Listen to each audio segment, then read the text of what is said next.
ಸ್ನೇಹಿತರೆ ನಮಸ್ಕಾರ. ಆರ್ಟಿಕಲ್ 370 ಅನ್ನೋ ಒಂದು ಹಿಂದಿ ಸಿನಿಮಾ ಇವತ್ತು ರಿಲೀಸ್ ಆಗಿದೆ. ಇವತ್ತು ಸಿನಿಮಾ ಲವರ್ಸ್ ಡೇ ಕೂಡ ಹೌದು. ಇನೋಕ್ಸ್ PVRದೆಲ್ಲ ಬರೀ 99 ರೂಪಾಯಿಗೆ ಸಿನಿಮಾಗಳನ್ನ ತೋರಿಸಿದ್ದಾರೆ. ನಾನು ಬೆಳಗ್ಗೆ ಆರ್ಟಿಕಲ್ 370 ಸಿನಿಮಾಗೆ ಹೋಗಿದ್ದೆ. ನೀವು ಇನ್ನೂ ನೋಡಿಲ್ಲ ಅಂದರೆ ಈ ಸಿನಿಮಾ ನೋಡಿ ಅಂತ ನನ್ನ ಅಭಿಪ್ರಾಯನ ಹೇಳ್ತಾ ಇದ್ದೇನೆ.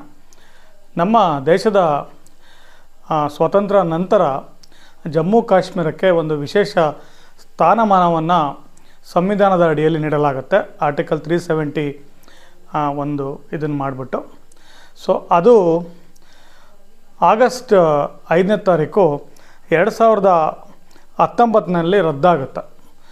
ಈ ಹಿನ್ನೆಲೆ ಮತ್ತು ಮುನ್ನೆಲೆ ಇಲ್ಲಿ ಏನೇನಾಯಿತು ಅನ್ನೋದನ್ನು ಇಟ್ಕೊಂಡು ಈ ಸಿನಿಮಾನ ತುಂಬ ಚೆನ್ನಾಗಿ ಮಾಡಿದ್ದಾರೆ. ಕಾಶ್ಮೀರ್ ಫೈಲ್ಸ್ ಸಿನಿಮಾದಲ್ಲಿ ಆರ್ಟಿಕಲ್ 370 ರದ್ದಾಗಬೇಕು ಅನ್ನೋ ಒಂದು ಮೆಸೇಜಿನ ಅಂತ್ಯದಲ್ಲಿ ಕೊಡ್ತಾರೆ. ಮತ್ತು ಯೂರಿ ದಿ ಸರ್ಜಿಕಲ್ ಸ್ಟ್ರೈಕ್ ಅನ್ನೋ ಒಂದು ಸಿನಿಮಾ ಬಂದಿತ್ತು ಪುಲ್ವಾಮಾ ಅಟ್ಯಾಕ್ ಮೇಲೆ.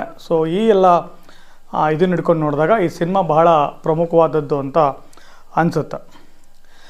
ಈ Uri the surgical strike cinema ಯಾರು ಡೈರೆಕ್ಟ್ ಮಾಡಿದರು?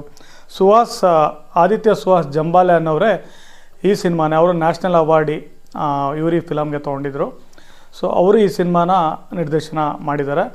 ಭಾಳ ಚೆನ್ನಾಗಿ ಸೀಟ್ ತುದಿನಲ್ಲಿ ಕೂತ್ಕೋಬೇಕಾಗತ್ತೆ. ಅಂಥ ಒಳ್ಳೊಳ್ಳೆ ಅಂಶಗಳನ್ನ ಇಟ್ಟು ಅಧ್ಯಾಯಗಳ ರೂಪದಲ್ಲಿ ಈ ಘಟನೆಯನ್ನು ಹೇಳ್ತಾ ಹೋಗ್ತಾರೆ. ಇಲ್ಲಿ ಬಹುಮುಖ್ಯವಾಗಿ ಆ ಒಂದು ರಾಜಕೀಯ ದೃಷ್ಟಿಯಿಂದ ಅನ್ನೋದಕ್ಕಿಂತ ಅಧಿಕಾರಿಗಳ ದೃಷ್ಟಿಯಿಂದ ಈ ಸಿನಿಮಾನ ಕಟ್ಕೊಟ್ಟಿದ್ದಾರೆ ಅಂತಲೇ ಹೇಳಬೇಕಾಗತ್ತೆ. ಈ ನ್ಯಾಷನಲ್ ಇಂಟೆಲಿಜೆನ್ಸ್ ಏಜೆನ್ಸಿ ಮತ್ತು ಪ್ರೈಮ್ ಮಿನಿಸ್ಟರ್ಸ್ ಆಫೀಸ್ ಏನಿರುತ್ತೆ ಇದರ ಅಧಿಕಾರಿಗಳಾಗಿ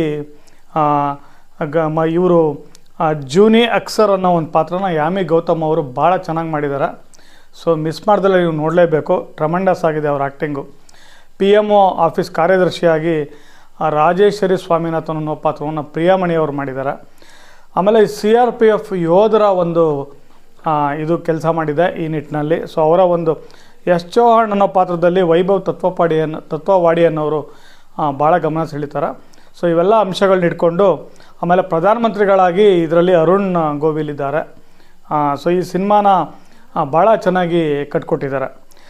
ಇಲ್ಲಿ ಈ 370 ಆ್ಯಕ್ಟ್ ದುರುಪಯೋಗ ಯಾವ ಥರ ಆಗ್ತಾಯಿತ್ತು, ಈ ಒಂದು ಸ್ಪೆಷಲೈಸೇಷನ್ ಕೊಟ್ಟಿದ್ದರಿಂದ ಜಮ್ಮು ಕಾಶ್ಮೀರದಲ್ಲಿ ಅಲ್ಲಿ ಹಿಂಸಾಚಾರ, ಗಲಭೆ, ಮೋಸ, ನೈತಿಕತೆ ಇಲ್ಲದ ವ್ಯಾಪಾರ ಅಂದರೆ ಅನೈತಿಕ ವ್ಯಾಪಾರಗಳು ಯಾವ ಥರ ಮೋಸ ಮಾಡ್ತಿರ್ತಾರೆ, ದಂಧೆ ನಡೀತಾ ಇರುತ್ತೆ, ಇದನ್ನೆಲ್ಲ ಎಕ್ಸಾಂಪಲ್ಸ್ಗಳು ಕೊಡ್ತಾ ಅಲ್ಲಿರೋ ಒಂದು ಸಾರ್ವಜನಿಕರು ಕೂಡ ಇದು ರದ್ದಾಗಬೇಕು ಅನ್ನೋ ಒಂದು ಇದನ್ನ ಇಟ್ಕೊಂಡು ಅಲ್ಲಿ ಕೆಲಸ ಮಾಡೋ ಅಧಿಕಾರಿಗಳು ಒಂದು ಹಿನ್ನೆಲೆಯಲ್ಲಿ ಈ ಸಿನಿಮಾನ ಕಟ್ಕೊಟ್ಟಿದ್ದಾರೆ. ಎಲ್ಲ ಒಂದೊಂದು ಸೀನಿಗೂ ಮ್ಯೂಸಿಕ್ ಏನು ಕಂಪೋಸ್ ಆಗಿದೆ ಅದು ಭಾಳ ಅನುಗುಣವಾಗಿ ಅಂದರೆ ಪೂರಕವಾಗಿ ತುಂಬ ಚೆನ್ನಾಗಿ ಬಂದಿದೆ. ನೀವೆಲ್ಲ ಅಂಶಗಳನ್ನ ಇಟ್ಕೊಂಡು ಈ ಸಿನಿಮಾನ ನೀವು ಖಂಡಿತ ನೋಡ್ಬೋದು.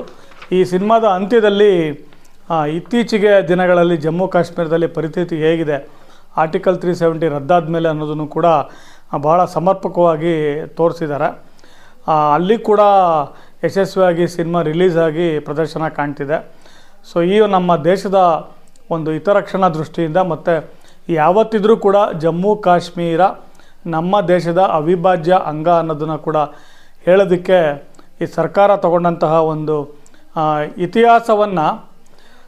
ಇತಿಹಾಸದಲ್ಲಾಗಿರೋ ತಪ್ಪನ್ನು ಇತಿಹಾಸದ ಮೂಲಕನೇ ಸರಿ ಮಾಡಬೇಕಂತೆ. ಈ ಒಂದು ನಿರ್ಣಯ, ಈ ಒಂದು ಆಪರೇಷನ್ ಆರ್ಟಿಕಲ್ 370ನ ರದ್ದು ಮಾಡೋವಂಥ ಒಂದು ಆಪರೇಷನ್ ಹೇಗೆ ಗೌಪ್ಯವಾಗಿ ಯಶಸ್ವಿ ಆಯಿತು, ಅದು ಸಂವಿಧಾನದ ಅಡಿಯಲ್ಲೇ ಸಂವಿಧಾನಕ್ಕೆ ಯಾವುದೇ ಚ್ಯುತಿ ಬರ್ದಂಗೆ ಯಾವ ರೀತಿ ಒಂದು ಅನುಷ್ಠಾನಕ್ಕೆ ತರಲಾಯಿತು ಅನ್ನೋದನ್ನು ಭಾಳ ಚೆನ್ನಾಗಿ ಮತ್ತು ಒಂದು ಸಿನಿಮ್ಯಾಟಿಕ್ ಇದರಲ್ಲಿ ತುಂಬ ಚೆನ್ನಾಗಿ ಕಟ್ಕೊಟ್ಟಿದ್ದಾರೆ. ಖಂಡಿತ ನೀವೆಲ್ಲ ಈ ಸಿನಿಮಾನ ನೋಡಿ ಅಂತ ಹೇಳ್ತಾ, ಪ್ರಧಾನಮಂತ್ರಿಗಳೇ ನಿನ್ನೆ ಒಂದು ಭಾಷಣದಲ್ಲಿ ಹೇಳಿದ್ದಾರೆ ಆರ್ಟಿಕಲ್ 370 ಇದನ್ನು ನಾವು ರದ್ದು ಮಾಡಿದ್ದನ್ನು ಸಾರ್ವಜನಿಕರಿಗೆ ಈ ಸಿನಿಮಾದಲ್ಲಿ ಹೇಳಲಾಗಿದೆ ಅಂತ ಹೇಳ್ತಾ ಇದ್ದಾರೆ. ನಾನೇನು ನೋಡಿಲ್ಲ ಅಂತ ಅವ್ರು ಹೇಳಿದ್ದಾರೆ. ಈ ಸಿನಿಮಾದ ಮೂಲಕ ಏನೇನಾಯಿತು ಈ ವಿಷಯದಲ್ಲಿ, ಹಿಂದೆ ಏನಿತ್ತು, ಏನಾಯಿತು, ಮುಂದೆ ಏನಾಗಿದೆ, ಇವಾಗ ವರ್ತಮಾನ ಮತ್ತು ಭವಿಷ್ಯ ಈಗ ಹೇಗಿದೆ ಅನ್ನೋದನ್ನು ಕೂಡ ಇದು ಮಾಡಿದ್ದಾರೆ. ಎಲ್ಲ ಕಡೆ ಯಶಸ್ವಿ ಪ್ರದರ್ಶನ ಕಾಣ್ತಾ ಇದೆ. ಸೊ ನೀವಿನ್ನೂ ನೋಡಿಲ್ಲ ಅಂದರೆ ಆರ್ಟಿಕಲ್ 370ನ ಸಿನಿಮಾನ ಹಿಂದಿನಲ್ಲಿದೆ. ನಿಮಗೆ ಹಿಂದಿ ಬರಲಿಲ್ಲ ಅಂತಂದರೆ ಇದು ಕನ್ನಡದಲ್ಲೂ ಬರಬೇಕಿತ್ತು, ಯಾಕೆ ಬಂದಿಲ್ಲ ಅಂತ ನನಗೆ ಕಾರಣ ಗೊತ್ತಿಲ್ಲ. ನಾನು ಹಿಂದಿಲಿ ನೋಡಿದೆ, ಸಬ್ಟೈಟಲ್ಲಿದೆ. ಯಾಮಿ ಗೌತಮ್ ಅವರ ಒಂದು ಆ್ಯಕ್ಟಿಂಗು, ಪ್ರಿಯಾಮಣಿ ಅವರ ಆ್ಯಕ್ಟಿಂಗು ಮತ್ತು ಎಲ್ಲ ಪಾತ್ರಧಾರಿಗಳ ಮತ್ತು ಇಡೀ ಟೀಮ್ ವರ್ಕು, ಇವರು ಆದಿತ್ಯ ಅವರ ಟೀಮ್ ವರ್ಕ್ಗೆ ಒಂದು ಸಲಾಮ್ ಹೇಳ್ತಾ ಈ ಸಿನಿಮಾನ ನೋಡಿ ಅಂತ ಹೇಳ್ತೀನಿ. ಜೈ ಹಿಂದ್, ನಮಸ್ಕಾರ.